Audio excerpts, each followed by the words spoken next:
లోకేష్ నేను దేవాంశిని ఆ తర్వాత వారసుడిగా ప్రకటించేసుకుని ఇక్కడ ఒక రాజరికం కావాలని కోరుకునేటువంటి మూర్ఖులాళ్ళు, చదువుకున్న మూర్ఖులాళ్ళు. కాబట్టి అలాంటి వాళ్ళు ఆ దిక్కుమాలిన ఫీలింగ్లు ఉంటాయి. కానీ మామూలుగా తెలుగుదేశం పార్టీ శ్రేయోభిలాషులకైతే గనక భారతీయ జనతా పార్టీతో పొత్తు కావాలని వాళ్ళు మనస్ఫూర్తి కోరుకున్నారు.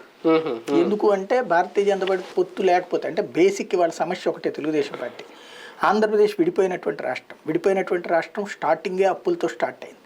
మన దరిద్రం ఏంటంటే నాయకులు ఇద్దరు కూడా పవన్ కళ్యాణ్ ఇదే దాని పేరు ఏంటి, ఆ రోజు జగన్మోహన్ రెడ్డి ఏమో ఒక ప్లెకార్డ్ పట్టుకుని తిరుగుతా కూర్చున్నాడు, ఏం అడిగింది లేదు. చంద్రబాబు నాయుడు ఏమో మీరు రాష్ట్రం విడదీబాక నాకు ఇచ్చేయండి అని రెండు వైపులా తెలంగాణ వాళ్ళని ఆంధ్ర వాళ్ళని రెచ్చగొట్టి ఉద్యమాలు చేయించాడు. కానీ ఈయన అడిగింది ఏమి లేదు. అరే మీకేం కావాలరా నాయన అని చెప్పేసి 2 కమిటీలు వేసి అడిగిన, చివరికి క్యాబినెట్ కమిటీ వేసి కూర్చోబెట్టినా సరే నేను కూర్చొని బొమ్మనమన్నాడు. దాంతో ఏమీ అడగకపోవడం వల్ల ఏం నష్టం జరిగింది? ఇప్పుడు కనీసం ఆంధ్రప్రదేశ్ విడిపోయేటటువంటి సమయంలో మీరు ఎట్లాగ విడదీస్తున్నారు కాబట్టి ఆంధ్రాకి అప్పు ఉండకూడదు, పైగా 1,00,000 కోట్ల రూపాయలు ఎదిరియాలా. అట్లాగే రాజధాని అనేటువంటిది వైజాగ్లోనో విజయవాడలోనో పెట్టాలా, దానికి కావాల్సినటువంటిది 50,000 కోట్లు ముందుగా మీరు శాంక్షన్ చేయాలా. అట్లయితేనే రాష్ట్రాన్ని విడదీయండి అని ఎవడన్నా అడిగాడా?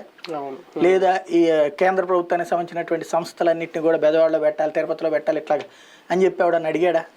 లేదు. అవన్నీ అడిగినోడు ఎవడన్నా ఉన్నాడంటే ఒకే ఒక్క ఆయన పాపం